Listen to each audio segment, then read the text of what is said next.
ആ ഹലോ. അസ്സലാമു അലൈക്കും വറഹ്മത്തുള്ളാ. എന്റെ സൗണ്ട് വീഡിയോ ഒക്കെ ഓക്കെ അല്ലേ? സ്ലൈഡ് ഒക്കെ കാണുന്നില്ലേ? ജസ്റ്റ് ഒന്ന് കാണുന്നുണ്ടെങ്കിൽ ജസ്റ്റ് ഒന്ന് എസ് എന്ന് അറിയിക്കട്ടോ. Okay okay. ഇപ്പോൾ നമ്മള് MA അറബിക്കിന്റെ കഴിഞ്ഞ ഒന്ന് രണ്ട് തവണ നടന്ന എക്സാമിന്റെ ക്വസ്റ്റ്യൻ പേപ്പർ അനലൈസ് ചെയ്യാണ്. നമുക്കറിയാം, നമ്മളെ prose and poetry, modern Arabic prose and poetry എന്നുള്ള യൂണിറ്റ് ചാപ്റ്റർ ആണ് നമ്മൾ, അതായത് ടെക്സ്റ്റ് ആണ്, നമുക്ക് പേപ്പറാണ് നമ്മൾ ഡിസ്കസ് ചെയ്യുന്നത്. അപ്പൊ അതില് ഏഹ്, ഒരുപാട് ഏരിയകളുണ്ട്. അതായത് പ്രോസ് എന്ന് പറയുന്ന ഭാഗം, അതുപോലെ തന്നെ പോയ എന്ന് പറയുന്ന ഭാഗം. പോയം തന്നെ നമുക്കറിയാം ഒരുപാട് കാറ്റഗറീസ് ഉണ്ട്. അഹമ്മദ് ഷൗക്കി, മാറൂഫ് റുസാഫി, ഹാഫിൽ ഇബ്രാഹിം പറഞ്ഞ വേറൊരു കാറ്റഗറി. അതുപോലെ തന്നെ മഹ്മൂദ് റവേഷ്, അതുപോലെ തന്നെ ഫത്വ തൂഖാൻ അടങ്ങുന്ന പുതിയ സാഹിത്യകാരുടെ വേറെ കാറ്റഗറി. അങ്ങനെ വ്യത്യസ്ത തരത്തിലുള്ള ശായര്യങ്ങളെ കുറിച്ച് നമ്മൾ ഡിസ്കസ് ചെയ്തു. അപ്പൊ അതിന്റെ ക്വസ്റ്റ്യൻ എങ്ങനെ വരുന്നത് നമുക്ക് നോക്കട്ടോ. മെയിൻ ആയിട്ട് നമ്മൾ ക്വസ്റ്റ്യൻ പേപ്പർ ഏത് എക്സാമിന്റെ നമ്മൾ മനസ്സിലാക്കേണ്ടത് ആ എക്സാമിന്റെ ക്വസ്റ്റ്യൻ പേപ്പർ അനലൈസ് ചെയ്യണം. കാരണം നമ്മൾ എങ്ങനെയാണ് പഠിക്കേണ്ടത്, എങ്ങനെയാണ് ആൻസർ എഴുതേണ്ടത്, എങ്ങനെയാണ് ക്വസ്റ്റ്യൻ വരുന്നത് മനസ്സിലാക്കാൻ നമുക്ക് എക്സാം എഴുതാൻ പറ്റില്ലല്ലോ. അപ്പൊ കുറെ ആളുകൾ, നമ്മൾ ഏകദേശം ആളുകളൊക്കെ വിശ്വസിക്കുന്ന, ഇതിലുള്ള ആളുകളൊക്കെ ഏകദേശം ക്ലാസ്, നമ്മുടെ റെക്കോർഡഡ് ക്ലാസ് ഫുള്ള് കണ്ട് കഴിഞ്ഞവരായിരിക്കും എന്ന് വിചാരിക്കുന്നു. നമുക്ക് ഒന്ന് രണ്ട് ഏരിയകൾ കൂടെ ക്ലാസ് അപ്ലോഡ് ചെയ്യേണ്ടി തോന്നുന്നു. ബാക്കി ഏരിയകളൊക്കെ കംപ്ലീറ്റഡ് ആണല്ലോ. ഓക്കെ. അപ്പൊ നമ്മൾ കഴിഞ്ഞ 2023 ഡിസംബർ ടൈം എക്സാം നോക്കട്ടോ. ഓ, നമുക്ക് ആദ്യം ജസ്റ്റ് 2023 അതുപോലെ തന്നെ 2023 ജൂൺ സെഷൻ രണ്ട് PYQ ക്വസ്റ്റ്യൻസ് നോക്കാം. അതിനുശേഷം നമുക്ക് നമ്മുടെ ടെസ്റ്റ് ഒന്ന് വേണമെങ്കിൽ പെട്ടെന്ന് ഓടിച്ചു വിടാം. ചില ആളുകളുണ്ടാവും തിരക്കിനിടയിൽ ക്ലാസ്സുകൾ കേൾക്കാൻ വിട്ടുപോയവരുണ്ട്. അപ്പൊ ജസ്റ്റ് റിവിഷനും അതുപോലെ തന്നെ PYQ രണ്ടും കൂടെ ഉള്ളൊരു സെഷനാണ് നമ്മൾ ഉദ്ദേശിക്കുന്നത്. PYQ കുറച്ചേ ഉള്ളൂ, ആകെ കുറഞ്ഞ ക്വസ്റ്റ്യൻസ് മാത്രമേ ഉള്ളൂ. അപ്പൊ ഇതിൽ നോക്കാം, അതായത് മാക്സിമം മൂന്ന് മണിക്കൂറാണ് നമ്മൾ എക്സാം ഉണ്ടാകുന്നത്. 100 മാർക്കിനായിരിക്കും 3 മണിക്കൂറായിരിക്കും എക്സാം ഉണ്ടാകുക. അതുപോലെ തന്നെ ഒരു 7-8 ക്വസ്റ്റ്യൻ ഉണ്ടാവും. അതിൽ നിന്ന് 5-6 നമുക്ക് അറ്റൻഡ് ചെയ്യേണ്ടതുണ്ട്. അപ്പൊ നമുക്ക് 2-3 ക്വസ്റ്റ്യനുകൾ ഒഴിവാക്കാൻ പറ്റും. ഓക്കെ. അപ്പൊ ഫസ്റ്റത്തെ ക്വസ്റ്റ്യൻ എന്താ വെച്ചാല്, റീഡ് ദ ഫോളോവിങ് അറബിക്. അതായത് ഇതിൽ നോക്കിയിട്ട് നിങ്ങൾ അറ്റംപ്റ്റ് എനി 5 ക്വസ്റ്റ്യൻസ്. അപ്പൊ ഇതിൽ 7 ക്വസ്റ്റ്യൻസ് ഉണ്ട്, അതിൽ ഏതെങ്കിലും 5 അറ്റൻഡ് ചെയ്താൽ മതി. അപ്പൊ read the following Arabic couplets and answer the questions that follow. അതായത് താഴെ തന്നിരിക്കുന്ന ഒരു അറബി കുറച്ച് ബൈത്തുകൾ ഉണ്ട്.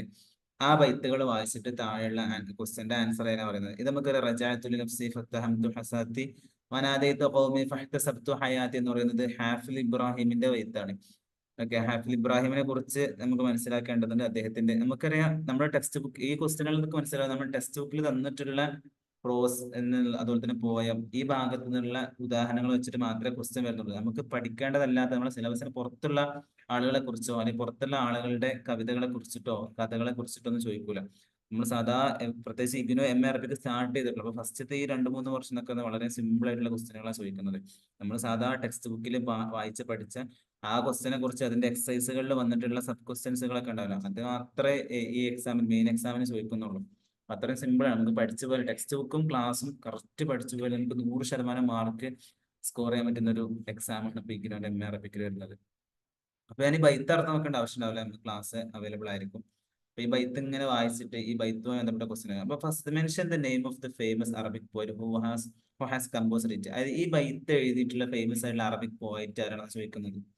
ഞാൻ ഇപ്പം സിമ്പിൾ ആയ ക്വസ്റ്റ്യൻ ആണല്ലോ അല്ലെ. ഈ റജാത്തുൽ നഫ്സി അല്ലെ, നമ്മളെ ഹാഫിൽ ഇബ്രാഹിമിന്റെ അൽ-ലുഗത്തുൽ അറബിയ എന്ന് പറയുന്ന ഒരു ഖസീദന്റെ തുടക്കമാണ്. ഈ ഒരു ഫസ്റ്റ് ഭാഗമാണ് ഇവിടെ കൊടുത്തിരിക്കുന്നത്. അപ്പൊ പോയിന്റ് ആരാണ്? ഹാഫിൽ ഇബ്രാഹിം. അത്രേ ഉള്ളൂ.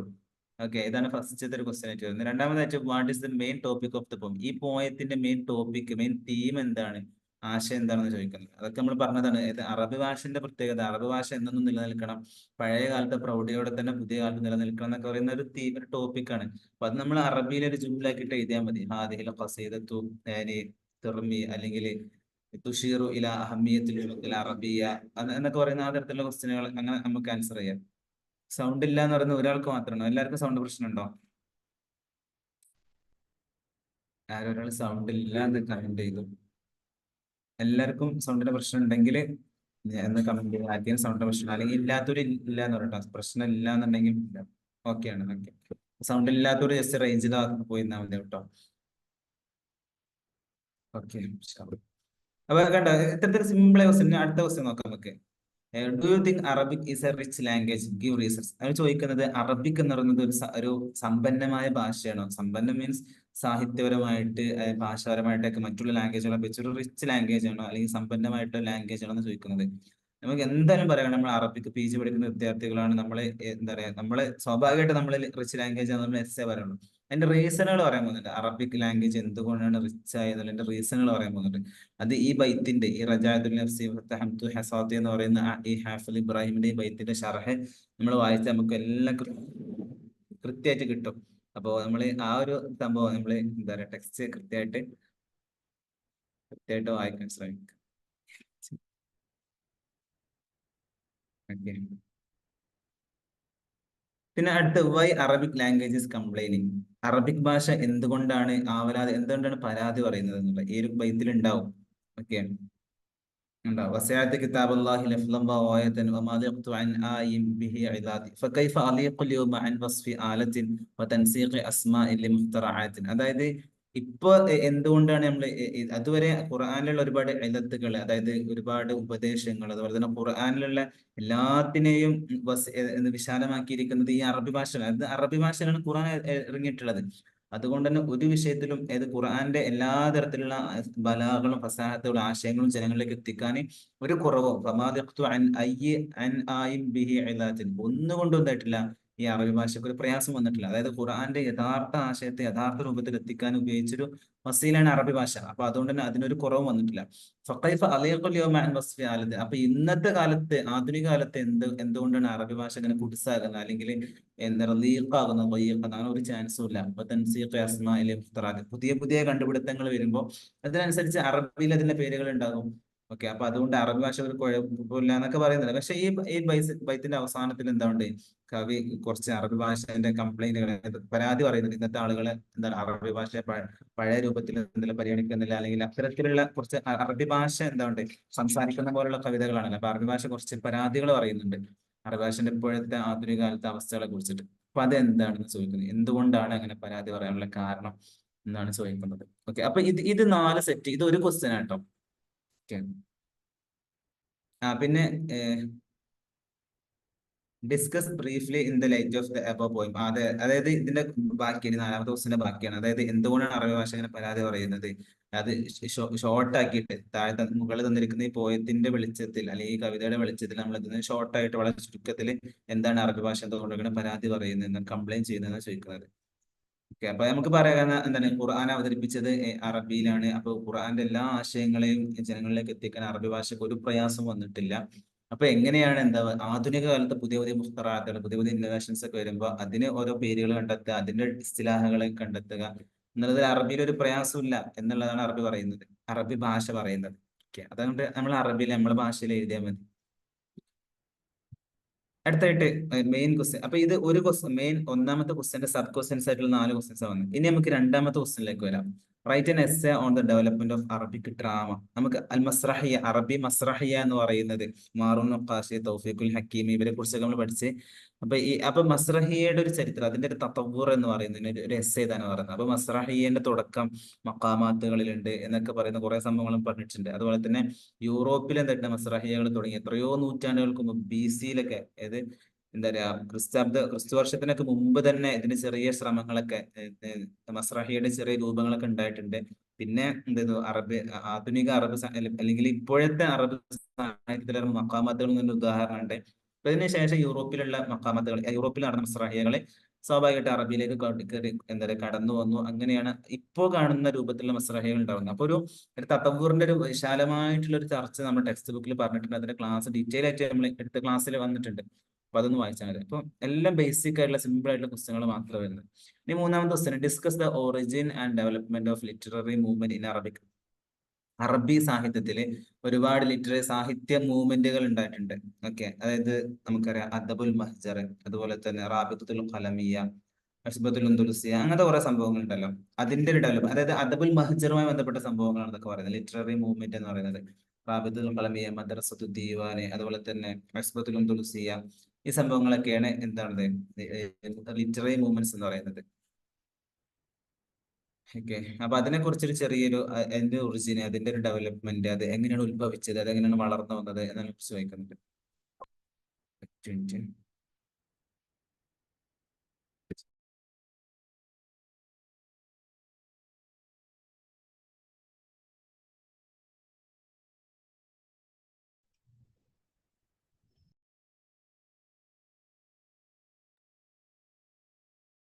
ഇനി അടുത്തുള്ള question, write a note on Mustafa Lutfi Manfaluti and his works. അതായത് നമ്മൾ മുസ്തഫ ലുത്തുഫി മൻഫലൂത്തി ഇബറാത്ത് നളറാത്ത് എന്ന പ്രശസ്തമായ കിതാബുകൾ ഫീ സബീലി താജി അശ്ശാഇറി ഇങ്ങനത്തെ കുറെ രചനകൾ ദിവായികളും പുസ്തകങ്ങളൊക്കെ എഴുതിയിട്ടുള്ള മുസ്തഫ ലുത്തുഫി മൻഫലൂത്തി. ഓക്കെ, അപ്പൊ അദ്ദേഹത്തെ കുറിച്ച് ചെറിയൊരു ഷോർട്ട് നോട്ട്. അദ്ദേഹം ജനിച്ചത് എന്നാണ് 1976 1924 ജീവിച്ചത്. അതുപോലെ തന്നെ അങ്ങനത്തെ അദ്ദേഹത്തിന്റെ എന്താ പറയാ, അദ്ദേഹത്തെ കുറിച്ച് ഡീറ്റെയിൽ ആയിട്ട് നമ്മൾ പറഞ്ഞിട്ടുണ്ട്. നളറാത്ത് എങ്ങനെയാണ് എഴുതിയത്, അൽ മുഅയ്യിദ് എന്ന പത്രത്തിൽ ഓരോ മക്കാലകളാക്കി എഴുതിയതിൽ അസദ് കിതാബായിട്ട് 3 ജുസുകളായിട്ട് പബ്ലിഷ് ചെയ്താണ്. എംബറാത്തിൽ 9 ഖിസ്സുകളുണ്ട്. ആ സംഭവങ്ങളൊക്കെ അല്ലേ. അദ്ദേഹത്തിന് ശരിക്കും ഫ്രഞ്ച് ഭാഷ അറിയില്ലായിരുന്നു എന്നിട്ട് അദ്ദേഹത്തിന്റെ കൂട്ടർ അദ്ദേഹത്തിന് ട്രാൻസ്ലേറ്റ് ചെയ്ത് കൊടുത്തു. അദ്ദേഹത്തിന്റെ ശൈലിയിൽ അദ്ദേഹം എന്ത് ചെയ്തു, അത് അറബിവൽക്കരിച്ചു. ആ സംഭവങ്ങളൊക്കെ മുസ്തഫ ലത്തീഫ് മൻഫൂലിനെ കുറിച്ച് ഇപ്പൊ നമ്മൾ മനസ്സിലാക്കേണ്ടത് 5 ക്വസ്റ്റ്യൻ ആണല്ലോ. അപ്പൊ ഓരോ ക്വസ്റ്റിനും 20 മാർക്കായിരിക്കും. അപ്പൊ അതിൽ 20 മാർക്കിനുള്ള തരത്തിൽ നമ്മൾ എഴുതണം. കുറച്ച് ഷോർട്ടാക്കി ഇതല്ല, കുറച്ച് എന്താ പറയാ, പക്ഷാലൊക്കെ ഇങ്ങനെ ആശയങ്ങൾ നമുക്ക് കുറച്ചുള്ളെങ്കിലും കുറെ പേജുകളൊക്കെ കുറെ വരികൾ ലൈൻസുകളൊക്കെ ഉണ്ടാകുന്ന രൂപത്തിൽ എഴുതാൻ നമുക്ക് കഴിയണം. നിങ്ങൾക്ക് എന്തെങ്കിലും ഡൗട്ട് ഉണ്ടെങ്കിൽ ചോദിക്കട്ടെ, ഞാൻ സമയം തരാം. കുറെ പറയുന്നതിലും ഡൗട്ട് ഉണ്ടാവും, ചിലപ്പോൾ ചാൻസ് ഉണ്ടാവും. എന്തെല്ലാം ലാസ്റ്റ് സമയം തരാം. What are the main feature of modern Arabic poetry discuss with example. അതായത് ആധുനിക അറബ് സാഹിത്യത്തിന് അഷ്റൽ അറബിൽ ഹദീസ് മോഡേൺ അറബിക് പോയട്രിയുടെ പ്രത്യേകതകൾ എന്തൊക്കെയാണ്, അതിന്റെ ഉദാഹരണങ്ങൾ വെച്ചിട്ട് എഴുതാൻ പറയുന്നത്. അപ്പൊ നമുക്ക് എന്താ പറയുന്നത്, ആധുനിക അറബ് സാഹിത്യത്തിലുള്ള ഒരുപാട് മൂവ്മെന്റുകൾ, അതായത് അബ്ബാസി കാലത്തും അതുപോലെ തന്നെ ഉമവിയ കാലത്തും ജാഹിലിയ കാലത്തൊന്നും ഇല്ലാത്ത ഒരുപാട് പ്രത്യേകതകൾ മോഡേൺ അറബിക് പോയട്രിയിലുണ്ട്. ഉദാഹരണത്തിന് ആധുനികമായിട്ടുള്ള സംഭവങ്ങൾ വെച്ചുകൊണ്ടുള്ള തസ്ബീഹുകൾ ഇസ്തിയാറത്തുകൾ വരാൻ കൊണ്ടുപോകുന്നു. അതുപോലെ തന്നെ ആധുനിക കാലത്തുള്ള പണ്ടൊക്കെ രാജാക്കന്മാരെ അമീറന്മാരെ രാജാക്കന്മാരെ മദഹിൽ അങ്ങനത്തെ വിഷയങ്ങളായിരുന്നു. എന്നല്ലാതെ ഇപ്പൊ നാട്ടിൽ നടക്കുന്ന പ്രയാസങ്ങൾ, ജനങ്ങളുടെ പ്രതിസന്ധികൾ, അങ്ങനത്തെ ഹയാലാത്ത്, അങ്ങനത്തെ സംഭവങ്ങളൊക്കെ ഉണ്ടല്ലോ, മശാക്കിൽ മുജിത്തമ സമൂഹം നേരിടുന്ന പ്രതിസന്ധികൾ, ഫലസ്തീൻ പ്രശ്നങ്ങൾ, അങ്ങനത്തെ അല്ലെങ്കിൽ ഈ മിസ്റിൽ നടന്നിട്ടുള്ള ഇംഗ്ലീഷ് അധിനിവേശം, ഫ്രഞ്ച് അധിനിവേശം, അതിനെതിരെയുള്ള എഴുത്തുകൾ, കവിതകൾ, ഇങ്ങനത്തെ സിയാസപരമായ പൊളിറ്റിക്കൽ പരമായിട്ടുള്ള കാര്യങ്ങളൊക്കെ ഉൾക്കൊള്ളിച്ചുകൊണ്ടുള്ള സാഹിത്യമാണ് ഇപ്പോഴത്തെ അറബിക് പോയട്രി എന്നൊക്കെ പറഞ്ഞുകൊണ്ട് നമ്മൾ എന്താ പറയുക, അതുപോലെ ആ ഷീറുൽ ഹദീസിലെ കുറെ കാര്യങ്ങൾ പറഞ്ഞിട്ടുണ്ട്. അപ്പൊ ആ സംഭവങ്ങളെ കുറിച്ചൊരു കുറച്ച് ഉദാഹരണങ്ങൾ വെച്ചിട്ട് എഴുതാനാണ് പറയുന്നത്. കുറച്ച് കവിതകൾ വെച്ചിട്ട്, കവിതകൾ കാണേണ്ട ആവശ്യമില്ല, കുറച്ച് കവിമാരെ ഉപയോഗിച്ചാൽ മതി. അഹമ്മദ് ഷൗക്കി അദ്ദേഹമായിരുന്നു അവിടുത്തെ മിസ്റിലെ ഹുദൈബി അബ്ബാസിനെ മദഹയും, അതുപോലെ തന്നെ അങ്ങനത്തെ കുറെ ഖസീദകൾ, ഹാഫിൽ ഇബ്രാഹിം മഅറൂഫ് റുസാഫി എന്താ പറയുക, വിദ്യാഭ്യാസത്തിന് വേണ്ടിയിട്ടും അതുപോലെ തന്നെ സ്ത്രീകളുടെ അവകാശത്തിന് വേണ്ടി കവിത എഴുതിയ ആളുകളാണ്. ഹാഫിൽ ഇബ്രാഹിം ഷാബ് എന്ന് ജനങ്ങളുടെ പ്രയാസങ്ങളെ കുറിച്ച് എഴുതിയ ആളാണ് ഹാഫിൽ ഇബ്രാഹിം. ഇങ്ങനത്തെ ഒക്കെ സംഭവങ്ങളാണ് മോഡേൺ അറബിക് പോയട്രി അല്ലെങ്കിൽ പോയറ്റ്സിന്റെ പ്രത്യേകത ഒക്കെ എഴുതിയിട്ട് കുറച്ച് കുറച്ച് എഴുതിയാൽ മതി. കുറച്ച് ഉദാഹരണം എഴുതാം. ഇത് 5 ക്വസ്റ്റ്യൻ. ഇനി 6ാമത്തെ question, use the following literary expression in your own Arabic sentence. അതായത് കുറച്ച് അറബിക് എക്സ്പ്രഷൻസ് തന്നിട്ടുണ്ട്, ഉപയോഗങ്ങൾ തന്നിട്ടുണ്ട്, പ്രയോഗങ്ങൾ. ഇത് നമ്മളതായ ഉദാഹരണങ്ങൾ അത് നമ്മുടെ പുസ്തകത്തിൽ ചർച്ച ചെയ്താണ് കേട്ടോ. പുസ്തകത്തിൽ എവിടെയെങ്കിലും ആയിട്ട് കവിതകളായിട്ടോ അല്ലെങ്കിൽ നെസറുകളിലായിട്ടോ വന്നിട്ടുള്ള ഉദാഹരണങ്ങളാണ്. നമ്മൾ ഏത് ചാപ്റ്റർ കഴിയുമ്പോഴും ഒരു 10ഓളം എക്സ്പ്രഷൻസ് ഇതുപോലെ തരുന്നുണ്ട്. അത് വെച്ചിട്ട് നമ്മളോട് സ്വന്തമായിട്ട് ഉണ്ടാക്കാൻ പറയും. അപ്പൊ നിങ്ങൾ ചില ആളുകൾ ഉണ്ടാവും സാധാരണ ഇവിടുന്ന് എഡ്ഫിൽ നിന്ന് തരുന്ന സാധനം അതേപോലെ പഠിച്ചു വെക്കും. നമ്മൾ സ്വന്തമായിട്ട് ഉദാഹരണം ഉണ്ടാക്കാൻ ശ്രമിക്കൂല. അപ്പൊ അങ്ങനത്തെ ആളുകൾക്ക് എക്സാമിന് കൊടുക്കും. കാരണം നിങ്ങൾക്ക് എഡ്ഫിൽ നിന്ന് പ്രൊവൈഡ് ചെയ്യുന്ന ചിലപ്പോൾ ആൻസർ കീ എക്സസൈസിന്റെ ആൻസർ ഒക്കെ ചെയ്തുകൊണ്ട് നിങ്ങൾക്ക് തരുന്നുണ്ടാവും. അത് അതേപോലെ പഠിച്ചു വെക്കില്ല. അത് വെച്ചിട്ട് നമ്മൾ സ്വന്തമായിട്ടുള്ള ഉദാഹരണങ്ങൾ ഉണ്ടാക്കാൻ ശ്രമിക്കണം. അതിന്റെ ആശയം, ഓരോ എക്സ്പ്രഷന്റെ അർത്ഥം എന്താണ് മനസ്സിലാക്കിയിട്ട് അത് വെച്ചിട്ട് ഉദാഹരണങ്ങൾ ഉണ്ടാക്കാൻ പഠിച്ചാൽ സിമ്പിൾ ആയിട്ട്, കാരണം അതിൽ വന്നിട്ട് ടെക്സ്റ്റ് ബുക്കിൽ എന്നുള്ള സാധനങ്ങൾ മാത്രമേ ഇവിടെ ചോദിക്കുന്നുള്ളൂ, അതിന് പുറത്തുനിന്നൊന്നുമില്ല. അപ്പൊ നമുക്ക് ഇങ്ങനെ ജസ്റ്റ് ഒന്ന് വായിച്ചു നോക്കാം. തമുറുൽ അയ്യാമുക്കൽ അഹ്ലാം അല്ലെ, സ്വപ്നങ്ങളെ പോലെ എന്താ ദിവസങ്ങൾ ഇങ്ങനെ കഴിഞ്ഞു കിടക്കുന്നു. അപ്പൊ ഇങ്ങനെ ഇത് വെച്ചിട്ട് നമ്മൾ സെന്റൻസ് ഉണ്ടാക്കാനാണ് പറയുന്നത്. അപ്പൊ നമുക്ക് ഇതെന്ത് തമറുൽ അയ്യാം കൽ അഹ്ല, അതായത് ഞാനിപ്പോ ഒരു സ്കൂളിൽ ചേർന്നു. അപ്പൊ ആ സ്കൂളിൽ ചേർന്നപ്പോ എന്ത് ചെയ്തു, ഒരുപാട് കൂട്ടുകാരുണ്ടായിരുന്നു, ഒരുപാട് സന്തോഷ ദിവസങ്ങൾ ഉണ്ടായിരുന്നു, സന്തോഷ നിമിഷങ്ങൾ ഉണ്ടായിരുന്നു. അപ്പൊ അതൊക്കെ അറബിയിൽ എഴുതണം കേട്ടോ. എന്നിട്ട് ഇത് തമറുൽ അയ്യാം കൽ അഹ്ല, എന്താണ് ആ ദിവസങ്ങളൊക്കെ സ്വപ്നങ്ങളെ പോലെ കഴിഞ്ഞു കിടക്കാണ്, പെട്ടെന്ന് ഫാസ്റ്റ് ആയിട്ട് പോവുകയാണ്. കണ്ടോ, ഇതൊരു ഒരു 2 വരിയിൽ അല്ലെങ്കിൽ 1.5 വരിയിലൊക്കെ നമുക്ക് എഴുതാൻ പറ്റണം. അപ്പൊ ഇതെല്ലാം എല്ലാത്തിനും വെച്ചിട്ട് എന്താണോ ഒരു ഉദാഹരണം. ഇനിയിപ്പോ ഇൻ കേസ് നിങ്ങൾക്ക് ഇത് കുറച്ച് അറിയില്ല, സ്കിപ്പ് ചെയ്താൽ മതി. കാരണം 7 ക്വസ്റ്റ്യനിൽ 5 എഴുതിയാൽ മതിയല്ലോ. അപ്പൊ അങ്ങനത്തെ ട്രിക്കുകളൊക്കെ ചിലപ്പോൾ എക്സാമിന് മാർക്ക് എടുക്കാൻ നമ്മൾ ശ്രദ്ധിക്കേണ്ടി വരും. കഴിയുന്നതിന് പരമാവധി നമ്മൾ എല്ലാം പഠിച്ചു വെക്കാൻ നമുക്ക് കൂടുതൽ സ്കോർ ചെയ്യാനുള്ള ഒരു ഓപ്ഷനാണ് മാത്രം. കാരണം എസ് ഒക്കെ എഴുതുമ്പോൾ നമുക്ക് ഇതിപ്പോ എസ് അല്ലല്ലോ, ഇതിപ്പോ കറക്റ്റ് എത്ര 1 2 3 4 5 6 7 8 10എണ്ണം. ഈ 10എണ്ണത്തിനും ഓരോ ഉദാഹരണങ്ങൾ വെച്ചിട്ടുണ്ടെങ്കിൽ നമുക്ക് 20 മാർക്ക് ഷുവറാണ്. നേരത്തെ കുറെ എസ് എഴുതാൻ വേണ്ടിയിട്ടുണ്ട്. ആ എസ് ഒക്കെ നമ്മൾ എഴുതി ചിലപ്പോൾ ഹാൻഡ് റൈറ്റിംഗ് അല്ലെങ്കിൽ ഒരു ഉദ്ദേശിച്ച പോലെ ഒന്നും ഓർഡർ ഒന്നും ആയിട്ടുണ്ടെങ്കിൽ നല്ല മാർക്ക് കുറയും. 15 14 12 മാർക്ക് കിട്ടുള്ളൂ 20 മാർക്കിന്. പക്ഷെ ഇത് 10 കറക്റ്റ് 10 സെന്റൻസ് വെച്ചിട്ട് എന്താ 10 ഈ ഉദാഹരണങ്ങൾ വെച്ചിട്ട് 10 സെന്റൻസ് ഉണ്ടാക്കിയാൽ നമുക്ക് ഉറപ്പായിട്ട് 20 മാർക്ക് ഇവിടെ സ്കോർ ചെയ്യാൻ പറ്റും. ആ മീനിങ് പറയട്ടോ അതിന്. എല്ലാതും ടെക്സ്റ്റിൽ ഉള്ളതാണ്, ഞാൻ എന്നാലും പെട്ടെന്ന് പറയാം. അതായത് തെൻഖലിൽ ലയാലി കൽ അയറാസ്, രാത്രികളൊക്കെ എന്താവുന്നു കഴിഞ്ഞു പോകുന്നു. കൽ അയറാസ്, അയറാസ് ആണ് ഉറൂസ് അല്ലേ, വിവാഹങ്ങളെ പോലെ അല്ലെങ്കിൽ വിവാഹ ആഘോഷങ്ങളെ പോലെ രാത്രികളൊക്കെ ഇങ്ങനെ കഴിഞ്ഞു പോകുന്നു എന്നുള്ള അർത്ഥം. ഇതിപ്പോ ഞാനേ പറഞ്ഞ കേട്ടോ, ഈ സാധനം ഞാൻ നേരെ അടുത്ത എക്സാമിന് ചോദിക്കൂല. അപ്പൊ ഇത് ഇത് നിങ്ങൾ പഠിച്ച വെച്ചോളി, കുഴപ്പമില്ല. പക്ഷെ ടെക്സ്റ്റ് ബുക്കിലുള്ള എല്ലാ ഏരിയയിലും ശേഷം ഇതേപോലെ കുറെ എക്സ്പ്ലനേഷൻ നമുക്ക് എക്സസൈസ് ആയിട്ട് വരുന്നുണ്ട്. അതെല്ലാം പഠിച്ചു വെക്കണം. ഒരാൾക്ക് 80 അല്ലെങ്കിൽ 90% മാർക്ക് എടുക്കണം എന്ന് ചിന്തയുള്ള ഏത് സ്റ്റുഡന്റ് ആണെങ്കിലും നിങ്ങൾ നിർബന്ധ ടെക്സ്റ്റ് ബുക്കിലുള്ള ഓരോ ഉദാഹരണം പഠിച്ചു. കാരണം ഇതിപ്പോ ഒരു പ്രീവിയസ് ചോദിച്ചു, പ്രത്യേകിച്ച് കഴിഞ്ഞ ഡിസംബറിൽ ചോദിച്ചാണ്. അപ്പൊ ഈ ജൂണിൽ എന്തായാലും ഇത് ചോദിക്കാൻ ചാൻസ് ഇല്ല. പക്ഷെ ഇത് പഠിക്കേണ്ടതല്ല, ഇത് പഠിക്കണ്ട, പക്ഷെ ഇതുപോലത്തെ സാധനങ്ങൾ ടെക്സ്റ്റ് ബുക്കിലില്ലേ, അത് പഠിച്ചാൽ മതി. ഓക്കെ. യദൂബു ഹനീനൻ ഇല, യദൂബു പറഞ്ഞാൽ ഇങ്ങനെ ചാടി പോകുന്നു, ഹനീനൻ ദുഃഖിതനായിട്ട്, ഇല എങ്ങോട്ടോ പോവുകയാണ്, ഇങ്ങനെ ഓടി പോവുകയാണ് അർത്ഥം. അതോക്ക് തോമ ഹിമാനിൽ ഖൈർ വശത്തി, ഞാൻ എന്താണ് ഖൈറിന്റെ സന്തോഷത്തിന്റെയും ഷെറിന്റെയും പ്രയാസത്തിന്റെയും ഫലങ്ങൾ, അതിന്റെ രുചികളെ ഞാൻ അറിഞ്ഞുകൊണ്ടിരിക്കുന്നു, രുചിച്ചറിഞ്ഞിരിക്കുന്നു. അലാ ഹൈനി ഗഫല എന്നാൽ ഞാൻ അശ്രദ്ധനാകുന്ന അവസരത്തിൽ. ഓക്കെ. ഫി റബി ഹയാത്തിഹി, അവന്റെ ജീവിതത്തിന്റെ സുവർണ്ണ കാലഘട്ടത്തിൽ, റബി വസന്ത കാലഘട്ടത്തിൽ. സുറൂഫ് ദഹ്ർ എന്ന കാലഘട്ടത്തിന്റെ സുറൂഫുകൾ, അതായത് എന്താ പറയുക, ഇടപാട് കൈകടത്തലുകൾ എന്നൊക്കെ പറയുന്നത്, ഇത് കാലഘട്ടത്തിന്റെ കൈകടത്തലുകളാണ് എന്നൊക്കെ പറയുന്നത് ആ സംഭവമാണ്. പിന്നെ ബിഐനി ഷഫഖത്തി വർ-റഹ്മാൻ, എന്താ അദ്ദേഹം എന്നിലേക്ക് നോക്കി, ബിഐനി ഷഫഖത്തി വർ-റഹ്മാൻ, നല്ല മയത്തിന്റെയും കരുണയുടെയും നോട്ടം കൊണ്ട്, കണ്ണുകൊണ്ട് എന്നിലേക്ക് നോക്കി. ഒരു ഉദാഹരണം പറഞ്ഞ കേട്ടോ. അപ്പൊ ഇങ്ങനത്തെ നിങ്ങൾക്ക് ഒരു ഉമ്മ തന്റെ കുഞ്ഞിലേക്ക് നോക്കി, എങ്ങനെ ബിഐനി ഷഫഖത്തി വർ-റഹ്മാൻ, നിങ്ങൾക്ക് ഇതെന്ന് വെച്ച് സെന്റൻസ് ഉണ്ടാക്കിയാൽ മതി. അല്ല ഇത് നിങ്ങൾ വലിയ സെന്റൻസ് ഉണ്ടാക്കി അതിൽ ഈ സാധനം വേണം, അത്രേ ഉള്ളൂ. അപ്പൊ നിങ്ങളുടെ ക്രിയേറ്റീവ് അനുസരിച്ച് ഇങ്ങനെ ഉണ്ടാക്കാം. ഓക്കെ. അതന്നെ ഫി റബി ആയത്തിസ്, അദ്ദേഹത്തിന്റെ ജീവിതത്തിന്റെ സുവർണ്ണ കാലഘട്ടത്തിൽ. ഇപ്പൊ നമുക്ക് എന്താ പറയാ, ഞാൻ ഒരുപാട് സമ്പാദിച്ചിട്ടുണ്ട്, അല്ലെങ്കിൽ അദ്ദേഹം ഒരാളെ പറ്റി പറയുന്നത്, അദ്ദേഹം ഒരുപാട് സമ്പാദിച്ചു. ഇക്തസബ മാലൻ കസീറൻ ഫി റബി ഹയാത്തി, അദ്ദേഹത്തിന്റെ ജീവിതത്തിന്റെ സുവർണ്ണ കാലഘട്ടത്തിൽ അല്ലെങ്കിൽ വസന്ത കാലഘട്ടത്തിൽ, അദ്ദേഹത്തിന് ആരോഗ്യവും സമ്പത്തൊക്കെ ഉള്ള സമയത്ത് അദ്ദേഹം എന്താണ് ഒരുപാട് ഇക്തസബ മാലൻ കസീർ, ഒരുപാട് സമ്പത്ത് അദ്ദേഹം അധ്വാനിച്ചുണ്ടാക്കിയിട്ടുണ്ട്. അപ്പൊ അങ്ങനെ ഈ ഒരു സംഭവം നമ്മുടെ ഒരു ഉദാഹരണത്തിൽ നമ്മളെ സ്റ്റേറ്റ്മെന്റിന്റെ ഉള്ളിൽ എവിടെയെങ്കിലൊക്കെ ഉണ്ടാവണം. ഇതുകൊണ്ട് തുടങ്ങണമെന്നോ ഇതുകൊണ്ട് അവസാനിക്കണം ഒന്നുമില്ല, സെന്റർ എവിടെയെങ്കിലൊക്കെ വന്നാൽ മതി. അടുത്തായിട്ട് ലാ തജ്സിഅ യാ ഫലിദത്ത് കൽബി, എന്റെ കരളിന്റെ കഷ്ണമേ നീ പേടിക്കണ്ട.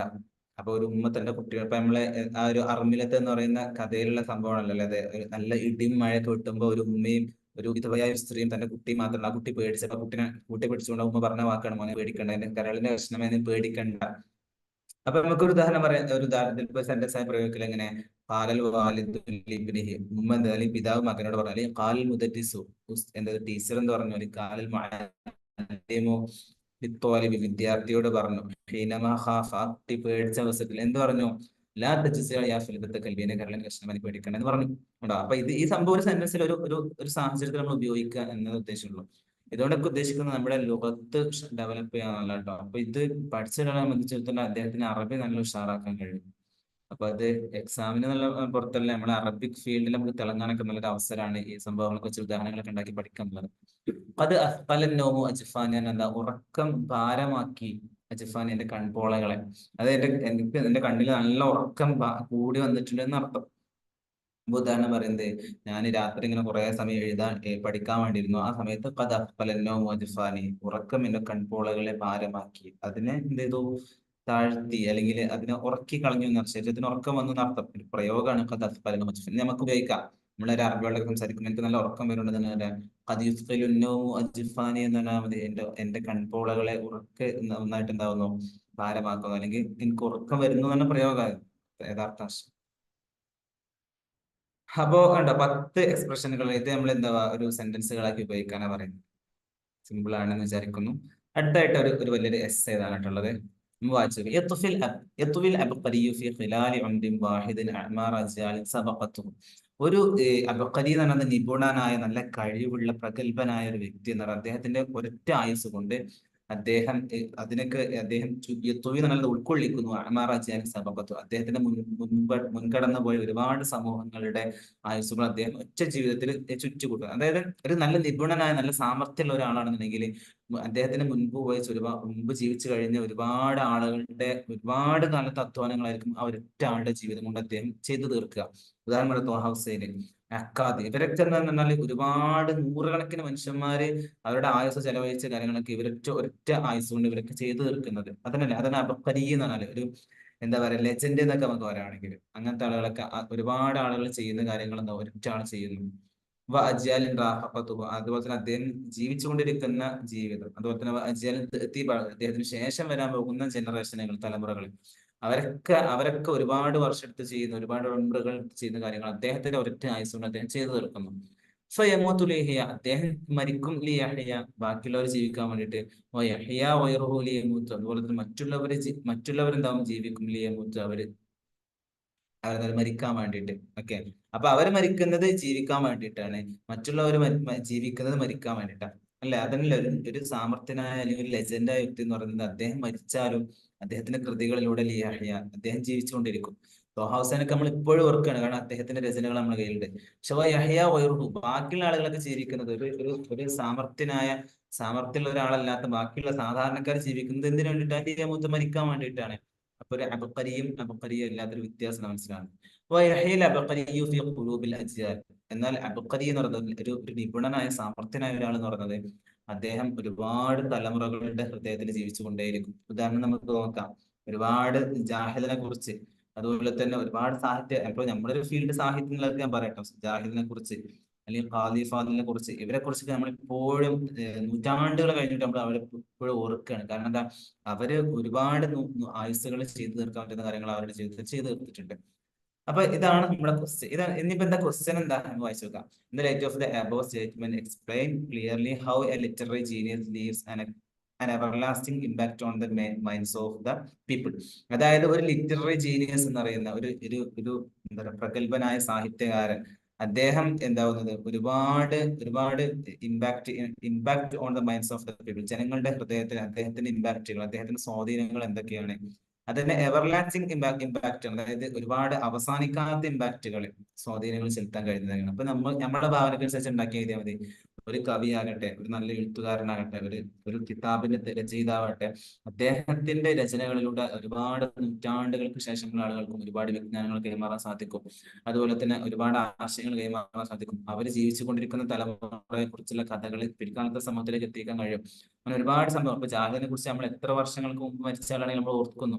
അപ്പൊ ഒരു സാഹിത്യകാരൻ എന്ന് പറഞ്ഞാൽ ഒരു ജീനിയസ് ആയ സാഹിത്യകാരനാകുമ്പോൾ അദ്ദേഹം ഒരുപാട് തലമുറകൾ അദ്ദേഹം സ്മരിക്കപ്പെടുന്ന രൂപത്തിലുള്ള രചനകൾ അദ്ദേഹം എഴുതും എന്നൊക്കെ പറഞ്ഞുകൊണ്ട് നമുക്ക് എന്താ ഈ ഒരു ക്വസ്റ്റ്യൻ നമുക്ക് ആൻസർ ചെയ്യാൻ പറ്റും കേട്ടോ. അപ്പൊ ഇത്രയേ ഉള്ളൂ. 7 ക്വസ്റ്റ്യൻ നമ്മൾ എക്സ്പ്ലെയിൻ ചെയ്തു. 7 നിങ്ങൾ 7 ആൻസർ ചെയ്യേണ്ട ആവശ്യമില്ല, 5 ആൻസർ ചെയ്താൽ മതി. ഓക്കെ, ഒരു ക്വസ്റ്റ്യൻ 20 മാർക്ക് വെച്ചിട്ട് ടോട്ടൽ 5 ക്വസ്റ്റ്യൻ 5×20 100 മാർക്കായിട്ട് എക്സാം വരും. അപ്പൊ സിമ്പിൾ ആണല്ലോ. ഈ ലാസ്റ്റ് ഇപ്പൊ ബാക്കി 6 ക്വസ്റ്റ്യൻസും വന്നിട്ടുള്ളത് നമുക്ക് ടെക്സ്റ്റ് ബുക്ക് നന്നായിട്ട് പഠിച്ച ആൾക്ക് എഴുതാൻ കഴിയും. പക്ഷെ 7ാമത്തെ ക്വസ്റ്റ്യൻ എന്ന് പറയുന്നത് കുറച്ച് നമ്മുടെ ക്രിയേറ്റിവിറ്റി കുറച്ച് ഉപയോഗിക്കണം. ഒരു അബക്കറിയ ഒരാൾ, ഒരു ലെജൻഡ് ജീനിയസ് ഒരാള് അദ്ദേഹത്തിന്റെ ജീവിതം ഒരുപാട് ആളുകൾ ജീവിക്കുന്ന ജീവിതം ഒരാൾ ജീവിക്കുന്നു. മാത്രമല്ല അദ്ദേഹം മരിച്ചാലും അദ്ദേഹം ബാക്കിയുള്ള ആളുകളോട് സ്മരിക്കപ്പെടും.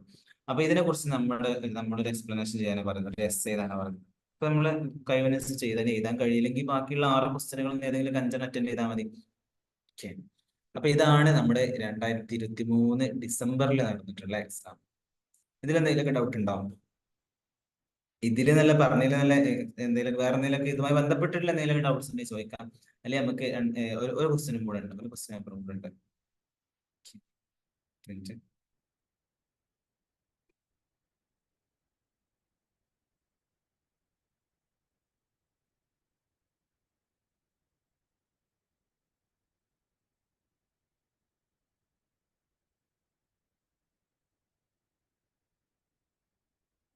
ജൂൺ 2023 ജൂണിൽ നടന്ന എക്സാം. ഇത് നമ്മുടെ വിഷയം തന്നെയാണ്.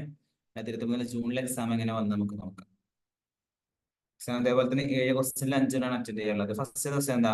Read the following passage carefully and answer the question that follow. താഴെ തന്നിരിക്കുന്ന പാസേജ് ശരിക്കും വായിച്ചിട്ട് അതിന്റെ താഴെ കുറച്ച് സബ് ക്വസ്റ്റ്യൻസ് എഴുതുന്നത്, അത് അറ്റൻഡ് ചെയ്യാനായിരുന്നു. നമ്മൾ നേരത്തെ ഒരു ബൈത്ത തന്നിരുന്നത്, ഇതൊരു ഗദ്യ രൂപമായിട്ടോ. കാനഫി മൻസിലി മുൻഫരിദിൻ ബൈന തിൽക്കൽ ഖുറ ഇംറഅത്തുൻ വബഖറുൻ ബിഹാ വഹിദുഹ. അതായത് എന്താ പറയാ, നമ്മള് ഖലീൽ ജിബ്രാന്റെ അർമിലത്ത് എന്ന് പറയുന്ന ഒരു കഥ നമ്മൾ വായിച്ചിരുന്നല്ലോ, അതിലുള്ള സംഭവമാണ്. ആ ഒരു സംഭവം വായിച്ചിട്ട് അത് നമ്മുടെ ക്ലാസ്സിൽ ടീച്ചർ ആയിട്ട് പറഞ്ഞതാണ്. അതിങ്ങനെ പോട്ടെ എന്ന് ചോദിക്കുന്നത് വെച്ചാൽ മൻ കാനോ ഫി മൻസിലിൻ മുൻഫരിദ്. അപ്പൊ റീഡിംഗ് കോംപ്രിഹെൻഷൻ പോലെ തന്നെ, പക്ഷെ സാധാരണ എക്സാമിലൊക്കെ റീഡിംഗ് കോംപ്രിഹെൻഷൻ എന്ന് പറയുന്നത് നമ്മൾ പഠിക്കാത്ത, നമ്മൾ പരിചയപ്പെടാത്ത ഏതെങ്കിലും ടെക്സ്റ്റ് എടുത്തിട്ട് തന്നിട്ട് അതിനെ കുറിച്ച് നോക്കില്ല. ഇത് നമ്മൾ പഠിച്ച് ഡീറ്റെയിൽ ആയിട്ട് ഓരോ പ്രധാനത്തിന്റെ അർത്ഥങ്ങളും അതുപോലെ തന്നെ അതിന്റെ ഓരോ പ്രയോഗങ്ങളുടെ അർത്ഥങ്ങളൊക്കെ പഠിച്ചു കഴിഞ്ഞിട്ടുള്ള സംഭവത്തെ കുറിച്ചാണ് ചോദിക്കുന്നത്. ഓക്കെ, അപ്പൊ ഫസ്റ്റ് ചോദിച്ചാൽ മൻ കാനോ ഫി മൻസിലിൻ മുൻഫരിദ്. ഈ ഒറ്റപ്പെട്ട് നിൽക്കുന്ന വീട്ടിൽ ആരൊക്കെയായിരുന്നു? നമുക്കറിയാം, ഉമ്മയും അതിന്റെ കുട്ടി ഉണ്ടായിരുന്നു അല്ലെ. അതുപോലെ തന്നെ നമ്മുടെ മീറ്റിംഗ് 10 മിനിറ്റ് കൊണ്ട് കഴിയും എന്നാ പറയുന്നത്. ഓക്കെ, നമുക്ക് പെട്ടെന്ന് കൺക്ലൂഡ് ചെയ്യാൻ സംഭവം, കുഴപ്പമില്ല.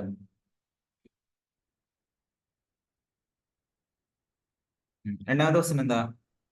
لماذا اضطرب الطفل من സോറി രണ്ടാമത് മാതാ കന യഅമലു الطفل عندما عصفت رياح بشدة. അത് ശക്തമായിട്ട് കാറ്റടിച്ച് വീശിയ സമയത്തിൽ ആ കുട്ടി എന്തായിരുന്നു ചെയ്തിരുന്നത്? നമുക്കറിയാം, തന്റെ ഉമ്മേന്റെ അടുത്തേക്ക് വന്നു, ഉമ്മ കൂടെ നിന്നു. ആ സംഭവം ഉമ്മ പറഞ്ഞ സംഭവം ഒക്കെ ഉണ്ടല്ലോ. അപ്പോഴല്ലേ ഉമ്മ പറഞ്ഞത് അവന്റെ ഹൃദയത്തിന്റെ കരളിന്റെ കഷ്ണം എന്നൊക്കെ പറഞ്ഞത്. هزت أركان ذلك فظهر الصبي يقترب من أمه محتميا بحنوبها من غضب العناصر. അതായത് പുറത്തുള്ള പ്രകൃതിയുടെ ദേഷ്യപ്രകളിൽ നിന്നൊക്കെ പേടിച്ചിട്ട് ഉമ്മയുടെ സംരക്ഷകനായിട്ട്, അല്ലെങ്കിൽ ഉമ്മന്റെ അടുത്ത് നിന്ന് സംരക്ഷണം ആവശ്യപ്പെട്ടുകൊണ്ട് ഉമ്മയോട് ഇഖ്തറബ മിൻ ഉമ്മിഹി മുഹ്തമിൻ. ആൻസർ ഒക്കെ ഇതിൽ തന്നെ ഉണ്ട്, സമൂഹത്തിലെ. അടുത്ത ലിമാദ ഇഖ്തറബ മിൻ ഉമ്മിഹി. അത് അടുത്ത ക്വസ്റ്റ്യൻ അതന്നെ. ഉമ്മയോട് ആ കുട്ടി എന്തിനാണ് ഉമ്മയുടെ അടുത്തേക്ക് വന്നത്? ആ പുറത്ത് നടക്കുന്ന അനാസിർ എന്നുള്ള പ്രകൃതിയുടെ ഒലബിൽ നിന്ന് രക്ഷപ്പെടാൻ വേണ്ടിയിട്ട്, അതിൽ നിന്ന് സംരക്ഷണം കിട്ടാൻ വേണ്ടിയിട്ട് ഉമ്മയുടെ അടുത്തേക്ക് വന്നത്. മാതാ ഫഅലത്തുൽ ഉമ്മ ഇൻദമാ ഇഖ്തറബത് തുഫ്ല മിൻഹാ. ആ ഉമ്മയോട് കുട്ടി അടുത്ത് വന്ന അവസരത്തിൽ ഉമ്മ എന്താണ് ചെയ്തത്? ഉമ്മ എന്താ കുട്ടിയെ കൂട്ടിപ്പിടിച്ചു. അതാണ് ഫളമ്മത്തുഹു ഇലാ സുദ്രിഹാ വഖബ്ബലതുഹു സുമ്മ അജ്ലസതുഹു അലാ റക്ബതൈഹാ. എന്നിട്ട് കുറച്ച് ഉപദേശങ്ങളൊക്കെ പറഞ്ഞു. ലാ തജ്സിയ യാ ബനി ഫതബിഅതു തുരീദു അൻ തഅിദൽ ഇൻസാന മുഹിറത്തൻ എന്ന് പറയുന്ന ആ ഒരു ഉമ്മ പറഞ്ഞ വാക്കുകളൊക്കെ വേണമെങ്കിൽ എഴുതി കൊടുക്കാം. അടുത്ത മാതാ ഫഅൽത്ത് സോറി അയ്യു ദർസ യുംകിനു ഇസ്തിഖ്ലാസുഹു മിൻ ഹാദിൽ ഖിസാം. ഈ ഒരു കഥയിൽ നിന്ന് നമുക്ക് ഷോർട്ട് ആക്കി നമുക്ക് ഇസ്തിഖ്ലാസ് ചെയ്യാൻ പറ്റും, നമുക്ക് ആറ്റിക്കുറുക്കി എടുക്കാനൊക്കെ പറയില്ല നമ്മളെ. അതിന് അങ്ങനെ സാധിക്കുന്ന എന്ത് പാടാണുള്ളത്. ഓക്കെ, എന്താണ് നമുക്ക് ഇത് പഠിക്കാനുള്ളത്? അപ്പൊ നമുക്ക് ഒരുപാട് തരം ഒരു ഉമ്മ മകനെ എങ്ങനെ സ്നേഹിക്കണം, അല്ലെങ്കിൽ ഒരു കുട്ടിക്ക് പേടിന്റെ അവസരത്തിൽ ഉമ്മ എങ്ങനെയാണ് കുട്ടിക്ക് ധൈര്യം കൊടുക്കേണ്ടത് അങ്ങനത്തെ ഒരുപാട് ആ ഒരു ഭാഗം അവിടെ ഉണ്ട്. പിന്നെ പരിസ്ഥിതിയുമായി ബന്ധപ്പെട്ടിട്ടില്ല. ആ ഉമ്മ പറയുന്നുണ്ട് ഈ പരിസ്ഥിതി മനുഷ്യന് ഒരു പാഠം പഠിപ്പിക്കാൻ ഉദ്ദേശിക്കണം. അപ്പൊ നമ്മൾ പരിസ്ഥിതിയെ എങ്ങനെയൊക്കെയാണ് സംരക്ഷിക്കേണ്ടത് എന്ന് പറയുന്ന ഒരു ഷോർട്ടാക്കി എഴുതിയാൽ മതി. കാരണം ഇതിന്റെ സബ് ക്വസ്റ്റ്യൻ ആയിട്ട് വന്നതാണല്ലോ. അപ്പൊ ഒരു 2 മാർക്ക് അല്ലെങ്കിൽ ഒരു 5 മാർക്കോ 4 മാർക്കിനുള്ളത് തന്നെ ആ ചെറിയ പാരഗ്രാഫ് ഇട്ട് എഴുതിയാൽ മതി. ഈ ഒരു കഥയിൽ നമുക്ക് ഗുണപാഠമാണ് ശ്രമിക്കുന്നത്. അടുത്ത discuss the importance of migrant literature with special reference to the poets associated വിത്ത്.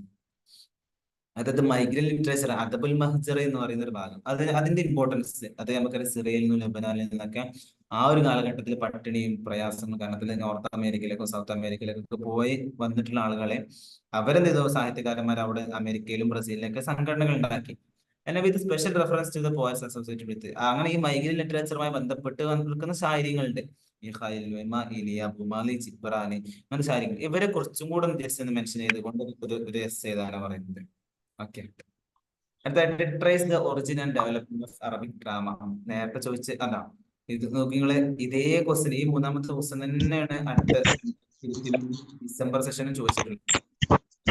ഈ വേക്കിന്റെ ഇമ്പോർട്ടൻസ് ഒക്കെ മനസ്സിലാണ് വിചാരിക്കുന്നത്. ഓക്കെ, അതായത് കണ്ടോ ഇവിടെ trace original development of Arabic ഡ്രാമന്റെ ഉത്ഭവവും അതിന്റെ തത്വവും അതിന്റെ വികസനവും കുറിച്ച് ചോദിക്കുന്നുണ്ട്.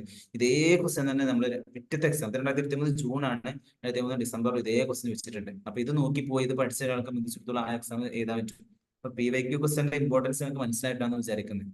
ഓക്കെ, അടുത്തായിട്ട് write a brief note on the life and works of doctor Taha Hussein. അപ്പൊ നമ്മുടെ തോഹ ഹുസൈന്റെ ജീവിതത്തെ കുറിച്ചും അദ്ദേഹത്തിന്റെ വർക്കുകളെ കുറിച്ചിട്ടും അദ്ദേഹത്തിന്റെ രചനകളെ കുറിച്ചും. 859 ജനിച്ചു, 973 മരിക്കുന്നത്. 3-ാമത്തെ വയസ്സിൽ കണ്ണിന് കാഴ്ച നഷ്ടപ്പെട്ടു. അതിന് അദ്ദേഹം അസ്ഹറിൽ ചേരാൻ പോയി. അതുപോലെ തന്നെ എന്താ പറയുക 13 മക്കളിൽ 7-ാമത്തെ മകനായിട്ട് ജനിച്ചത്. അങ്ങനത്തെ ഒരുപാട് സംഭവങ്ങൾ ഉണ്ടല്ലോ. പിന്നെ തോഹ ഹുസൈന്റെ ലൈഫ് എന്ന് പറയുന്നത് അത് മാത്രമല്ല, അത് കുട്ടിക്കാരാണ്. പിന്നെ അദ്ദേഹം അസ്ഹറിൽ പഠിച്ചു, ജാമിയത്തുൽ കാഹിറയിൽ പഠിച്ചു. അദ്ദേഹത്തിന് ജാമിയത്തുൽ കാഹിറയിൽ നിന്ന് അദ്ദേഹം 1914 PhD എടുത്തു, ദക്തൂറ. പിന്നെ അദ്ദേഹം പാരീസിലേക്ക് പോയി.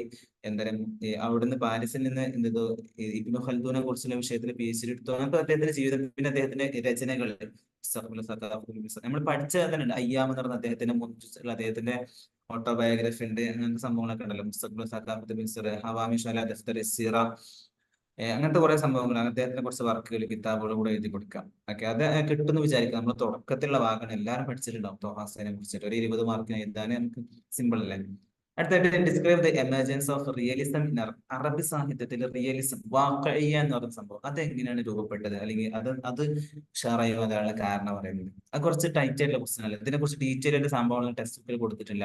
കുറച്ച് ഭാഗങ്ങൾ കൊടുത്തിട്ടുണ്ട്. റിയലിസം വാഖഇയ്യ എന്ന് പറയുന്ന ഒരു ഇത്തിജാഹ്, നമ്മൾ അവസാന കാലത്ത് റുവാദ് നെഹ്ദത്തുൽ ഷീർ എന്ന് പറയുന്ന സംഭവം, ആ ഭാഗം ഉണ്ടല്ലോ, ആ ഭാഗത്ത് നമ്മൾ വാഖഇയ്യ, റംസിയ, ഷീറുൽ ഖുർആന്റെ ഒരു ഉത്ഭവത്തെ കുറിച്ച് പറഞ്ഞിരുന്നു. അപ്പൊ അതിലെ പ്രധാനപ്പെട്ട ആളുകൾ ഇപ്പൊ റിയലിസം മഹ്മൂദ് ദർവേഷ് ഒക്കെ വാഖഇയ്യ, അതുപോലെ തന്നെ സോറി മഹ്മൂദ് ദർവേഷ് അല്ല, നമ്മുടെ മഹ്മൂദ് തൈമൂർ ഉണ്ടല്ലോ, അദ്ദേഹത്തിന്റെ സഹോദരൻ മുഹമ്മദ് തൈമൂർ, അതൊക്കെ വാഖഇയ്യന്റെ ആളുകളാണ്. അതുപോലെ തന്നെ ഈ റിയലിസം കൂടുതലായിട്ട് കണ്ടുവരുന്നത് ഇതിലാണ്, പ്രോസിലാണ്, കവിതകളെക്കാളും കൂടുതൽ ഗദ്യത്തിലാണ് റിയലിസം വരുന്നത്. അങ്ങനത്തെ റിയലിസം ബന്ധപ്പെട്ടുള്ള കുറച്ച് കാര്യങ്ങൾ നമ്മുടെ ടെക്സ്റ്റുകളുണ്ട്, അതൊന്നും എഴുതി കൊടുത്താൽ മതിട്ടോ. അടുത്ത what are the modern literacy trends in Arabic, അറബിയിലുള്ള മോഡേൺ ലിറ്ററസി ട്രെൻഡുകൾ ഏതൊക്കെയാണെന്നുള്ളത് അത് നമ്മൾ പറഞ്ഞത്. എന്ത് വാഖഇ ഉണ്ട്, റിയലിസം ഉണ്ട്, അതുപോലെ തന്നെ സിംബോളിസം, റംസി ഉണ്ട്, ഷെയറുൽ ഹൊർ ഉണ്ട്, അതുപോലെ തന്നെ ക്ലാസിക്കിയ, റുമാൻസിയ, ഈ ട്രെൻഡുകളെ കുറിച്ചൊക്കെ നമുക്ക് എത്ര അറിഞ്ഞാൽ അതിനെ കുറിച്ച് കുറച്ച് ഇങ്ങനെ ഓരോ പാരഗ്രാഫുകളൊക്കെ ഇങ്ങനെ എഴുതി കൊടുത്താൽ മതി. അപ്പൊ അറബിയിൽ ലിറ്റററി ട്രെൻഡുകൾ എന്ന് പറയുന്നത് ക്ലാസിക്കിയ, റുമാൻസിയ, റംസിയ, വാഖഇയ, അതുപോലെ തന്നെ ഷെയറുൽ ഹൊർ, സംഭവങ്ങളൊക്കെ എഴുതി കൊടുത്താൽ മതി. അതിന്റെ ആളുകളൊക്കെ അറിയുന്നുണ്ടെങ്കിൽ അത്രയും ഉഷാറായി. ലാസ്റ്റ് ദിവസം write short notes on the any two of the topic. താഴെ രണ്ട് വിഷയങ്ങൾ അതിന്റെ സോറി താഴെ 4 വിഷയങ്ങൾ അതിന്റെ അതിൽ ഏതെങ്കിലും രണ്ടെണ്ണത്തെ കുറിച്ച് ഒരു ഷോർട്ട് നോട്ട് എഴുതാനാണ് പറയുന്നത്. അപ്പൊ ഇത് ഹറക്കത്തു ദീവാന് മക്കർ, നമ്മുടെ ശുക്രി, അതുപോലെ തന്നെ മാസിനി അത് ഒരുമിച്ച് കൂട്ടി 1921 ഉണ്ടാക്കിയ സംഘടനയാണ്. റൂമാൻസിയാണ് അവരുടെ പ്രധാന ആശയം. ആ സംഭവങ്ങളൊക്കെ ഉണ്ട്, അതാണ് ഹറക്കത്തു ദീവാനെ കുറിച്ച്. അല്ലെങ്കിൽ ഖസാഇസ് ഷെയറുൽ അറബി, മോഡേൺ അറബിക് എന്താ പറയാ കവിതയുടെ പ്രത്യേകതകളെ കുറിച്ച് ഞാൻ പറഞ്ഞില്ല നേരത്തെ, നമ്മൾ കഴിഞ്ഞ ക്വസ്റ്റ്യൻ ഡിസ്കസ് ചെയ്തപ്പോൾ പഴയ കാലത്തിലൊക്കെ ഒരുപാട് ആശയങ്ങളും ഒരുപാട് സംഭവങ്ങളും ഒരുപാട് എന്താ പറയുക വെറൈറ്റീസും മോഡേൺ അറബിക് ഷെയറിൽ കാണാൻ പറ്റും. ആ സംഭവങ്ങളൊക്കെ എഴുതാം. അതല്ലെങ്കിൽ മുസ്തഫ ലുത്തുഫി മൻഫൂലത്തിനെ കുറിച്ച്, ഇത് നമ്മൾ നേരത്തെ എന്താ 2023 ഡിസംബർ എക്സാമിന് മൻഫൂലത്തിനെ കുറിച്ച് എഴുതാൻ തന്നിട്ടുണ്ട്, ഇവിടെ തന്നിട്ടുണ്ട്. അത് നജീബ് മഹ്ഫൂദിനെ കുറിച്ച് ചെയ്താൽ, നജീബ് മഹ്ഫൂദിനെ കുറിച്ച് നോബൽ സമ്മാനം കിട്ടിയ ആളാണ്. ഔലാദു ഹാറത്തിന, അദ്ദേഹത്തെ കുറിച്ച് കുറച്ച് നമ്മൾ പറഞ്ഞിട്ടുള്ള റിവായന്റെ ഭാഗത്ത് അത് ഇത് അദ്ദേഹത്തിന് കുറെ റിവായകളുണ്ട്. എന്താ പറയാ കുറെ റിവായകളുണ്ട്, റാദോബീസ്, കാഹിറത്തുൽ ജദീദ, കുറെ സംഭവങ്ങളൊക്കെ ഉണ്ട്. കിഫാഹ് ത്വയ്യിബ, അദ്ദേഹത്തിന്റെ റിവായകളെ കുറിച്ചും അദ്ദേഹത്തിന്റെ ജീവിതത്തെ കുറിച്ചും ഒന്ന് ഷോർട്ടാക്കി, അങ്ങനെ ഇതിൽ ഏതെങ്കിലും രണ്ടെണ്ണത്തെ കുറിച്ച്. അപ്പൊ ഒന്നിന് 10 മാർക്കായിരിക്കും വരാം, 10 മാർക്കിൽ ലെസ് എഴുതിയാൽ മതി. അപ്പൊ ഇങ്ങനത്തെ വരുമ്പോൾ പരമാവധി മുസ്തഫ ലുത്ഫി മൻഫൂദ്, നജീബ് മഹ്ഫൂദിനെ കുറിച്ച് എഴുതിയാൽ തന്നെ, ഇവരെ കുറിച്ച് എഴുതി ഇവരെ ഗ്രന്ഥങ്ങൾ എഴുതുമ്പോൾ തന്നെ നമുക്ക് കുറെ ഇതാണ് കിട്ടും. ഹർക്കത്ത് ദീവാനും ഖസാഇസുൽ അറബിയൊക്കെ നമ്മൾ ഉണ്ടാക്കി ക്രിയേറ്റ് ചെയ്ത് ഉണ്ടാക്കുമ്പോൾ നമുക്ക് പേജ് തെക്കാൻ പ്രയാസം വരും. നമ്മൾ സാഹിത്യകാരന്മാരെ കുറിച്ച് വായിക്കുകയാണെങ്കിൽ ഓരെ കുറിച്ച് കുറച്ച് അറിയുന്നുണ്ടെങ്കിൽ ഓരെ കുറിച്ച് എഴുതലായിരിക്കും നന്നാകാം. എന്റെ ഒരു അഭിപ്രായമാണ്. എല്ലാവർക്കും വേറെ ഉള്ളിൽ എഴുതാൻ കിട്ടുമെന്നെങ്കിൽ ഒരു പ്രശ്നമില്ല. ഇപ്പൊ ഇതിപ്പോ ആരോ ഒരു ക്വസ്റ്റ്യൻ പേപ്പറാണ്, ഇയാള് 2 മാർക്ക് ചെയ്ത് നോക്കി ലാസ്റ്റ് 2 ആളുകളെ കുറിച്ച് അല്ലെ. എന്റെ ക്വസ്റ്റ്യൻ പേപ്പർ അല്ല, വേറെ എന്തായാലും കുഴപ്പമില്ല. എന്താ പറയുക, മുസ്തഫ ലുത്ഫി മഹ്ഫൂദിനെ കുറിച്ച്, നജീബ് മഹ്ഫൂദിനെ കുറിച്ചാണ് ഇവർ എഴുതിയിട്ടുള്ളത്. സ്വാഭാവികമായിട്ടും അങ്ങനെ തന്നെ എഴുതാൻ നമുക്ക് കൂടുതൽ എഴുതാൻ കിട്ടുന്ന ഇപ്പൊ 4 സെലക്ട് ചെയ്താൽ മതി. അപ്പൊ കൂടുതൽ നമുക്ക് അറിയുന്ന ആളുകളെ കുറിച്ച് എഴുതാം. ഒരാൾക്ക് ഹർക്കത്ത് ദീവാനെ കുറിച്ച് 2 പേജ് എഴുതാൻ കഴിയുന്നുണ്ടെങ്കിൽ എഴുതിക്കോട്ടെ, കുഴപ്പമില്ല. അപ്പൊ ഇങ്ങനെയൊക്കെയാണ് നമ്മുടെ എക്സാമിന്. അപ്പൊ ഇതിപ്പോ നമ്മൾ 2 അടുപ്പിച്ച് നടന്ന എക്സാം നമ്മൾ അനലൈസ് ചെയ്തപ്പോൾ തന്നെ 2-3 ക്വസ്റ്റ്യനുകൾ ആവർത്തിച്ച് വരുന്നത് കണ്ടു. അതേ ക്വസ്റ്റ്യൻ ആവർത്തിച്ച് വരുന്നുണ്ട്. പിന്നെ ബാക്കിയുള്ള ക്വസ്റ്റ്യനുകളൊക്കെ ടെക്സ്റ്റ് ബുക്കിൽ നിന്ന് ചോദിച്ച ക്വസ്റ്റ്യനുകൾ തന്നെയാണ്. കഴിഞ്ഞ മറ്റേ എക്സാം 2023 ഡിസംബറിൽ ഒരു ക്വസ്റ്റ്യനായിട്ട് ഔട്ട് ഓഫ് സിലബസ് ചോദിച്ചിട്ടുള്ളൂ. അതും നമുക്ക് സ്വന്തമായിട്ട് ക്രിയേറ്റ് എഴുതാൻ പറ്റുന്നതേ ഉള്ളൂ. പിന്നെ നല്ല 5 ക്വസ്റ്റ്യനിൽ നെറ്റ് എക്സാമിന്റെ പോലെ അല്ലെങ്കിൽ കേട്ടറ്റിന്റെ പോലെ അല്ലല്ലോ. 7 ക്വസ്റ്റ്യൻ ഉണ്ടായാലും 5 എഴുതിയാൽ മതി. നമുക്ക് 2 ഒഴിവാക്കാം. അറിയാത്ത 2 വന്നാലും നമുക്ക് കുഴപ്പമില്ല, ബാക്കി 5 എഴുതിയാൽ മതി. അങ്ങനത്തെ ഒരുപാട് ഓപ്ഷനുള്ള എക്സാം ആണ്. നമ്മുടെ മീറ്റിംഗ് 2 മിനിറ്റും കൂടെ ഉള്ളൂ, എൻഡ് ആവും. ഇപ്പോ മെയിൻ ആയിട്ട് എന്തെങ്കിലും കാര്യങ്ങൾ ഉണ്ടെങ്കിൽ നിങ്ങളെ മെന്ററുമായിട്ട് ബന്ധപ്പെട്ടിട്ടുണ്ട്. കാരണം മീറ്റിംഗ് ഇപ്പൊ ഞാൻ പറഞ്ഞ ഇടയിൽ എന്റെ പിന്നെ പ്രശ്നമാവും. അർജന്റ് ആയിട്ട് എന്താ ചോദിക്കാണ്ടോ,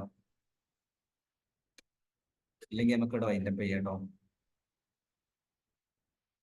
മനസ്സിലായില്ല, സംഭവം ഒന്നും ഇല്ല. ക്വസ്റ്റ്യന്റെ ഒരു ക്വസ്റ്റ്യൻ പരിചയപ്പെടാനാണ്. എന്ത് ചോദിച്ചോ, ആരെയും ചോദിച്ചോ? ഇല്ലല്ലോ.